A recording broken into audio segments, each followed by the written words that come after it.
Pemilihan presiden dan anggota legislatif akan segera dimulai sesaat lagi. 3 pasangan calon presiden, wakil presiden telah menyampaikan visi dan misi mereka melalui debat terbuka. Siapa yang menghitung suaralah yang menentukan siapa yang akan memenangi perhelatan ini.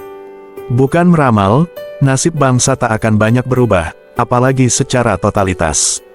Kaum muslim yang mayoritas di negeri ini akan kembali menerima pil pahit sebagaimana yang terjadi dalam setiap pemilu sebelumnya. Suaranya diminta tapi begitu selesai, aspirasinya dibuang.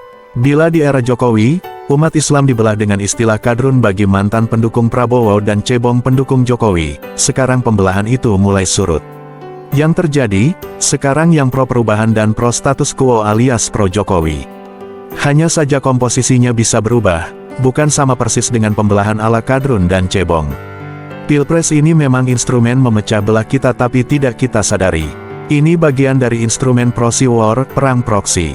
Sementara kekuatan ekonomi global yang selama ini menjarah kekayaan kita terus menjarah, kita jadi berseteru dengan pilpres model begini, kita disibukkan dan dilemahkan, kata Prof. Daniel Muhammad Roshid, salah satu deklarator petisi 100.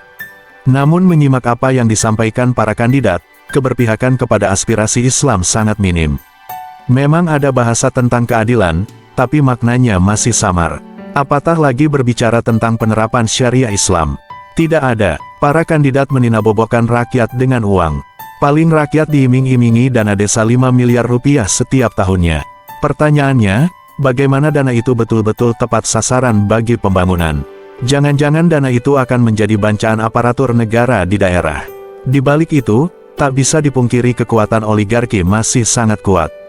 Dengan begitu, bisa diduga kekuatan inilah yang akan menjadi penentu arah kebijakan rezim berikutnya. Jika rezim pro-Jokowi yang menang, bisa dipastikan kerusakan akan kian parah. Perusakan lingkungan akibat eksplorasi ugal-ugalan pengusaha pertambangan akan semakin mengkhawatirkan. Hutan-hutan yang sudah minim keberadaannya, bisa hilang karena kerakusan mereka. Menyimak apa yang terjadi saat ini, berbagai aturan perundang-undangan sangat kental dengan kepentingan pengusaha. Kedepan, bisa jadi perundang-undangan yang lain akan lahir demi kepentingan oligarki ini. Berbagai proyek nasional akan menjadi bancaan mereka. Di balik itu, kepentingan asing akan masuk lebih kuat, mengingat banyak perusahaan asing saat ini terafiliasi dengan kepentingan politik negara lain. Jika hari ini banyak pekerja asing masuk ke Indonesia dengan mudah, ke depan yang datang bisa lebih banyak lagi. Dampak selanjutnya, independensi negara akan kian redup. Kalah oleh dominasi asing yang dicangkokkan melalui peraturan perundang-undangan dan antek-antek yang ditanam di pemerintahan. Sulit bagi Indonesia untuk lepas dari kekuatan asing dan asing ini. Sebab, mereka sudah lebih dulu memagari pemerintah yang akan datang dengan aturan dan jerat utang. Hanya rezim yang benar-benar berani menentang dominasi asing dan asing yang akan bisa berlepas diri. Masalahnya, di balik rezim yang akan datang, banyak oligarki yang punya kepentingan dengan asing dan asing itu sendiri. Tanpa perubahan mendasar, kondisi negara tak akan banyak berubah. Jadi, ini sebenarnya operasi bendera palsu. Umat Islam dikasih semacam, ya bolehlah kamu ikut mencoba mengatur-atur pemerintahan dengan ikut pemilu tetapi agenda Islam tidak mungkin menang, kata Daniel. Siapapun yang memimpin negara mau tak mau akan menerapkan UUD yang oleh banyak kalangan dinilai sangat liberal kapitalistik. Negara akan memosisikan dirinya mengayomi kepentingan korporasi atau perusahaan, pemilik modal dibandingkan mengurusi kepentingan rakyat. Berbagai kemaksiatan akan terus dipelihara atas nama kebebasan.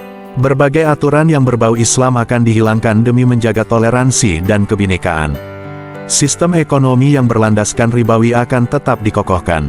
Pajak yang menjerat rakyat bisa jadi akan ditingkatkan demi meningkatkan pendapatan negara dan membayar utang negara yang menggunung.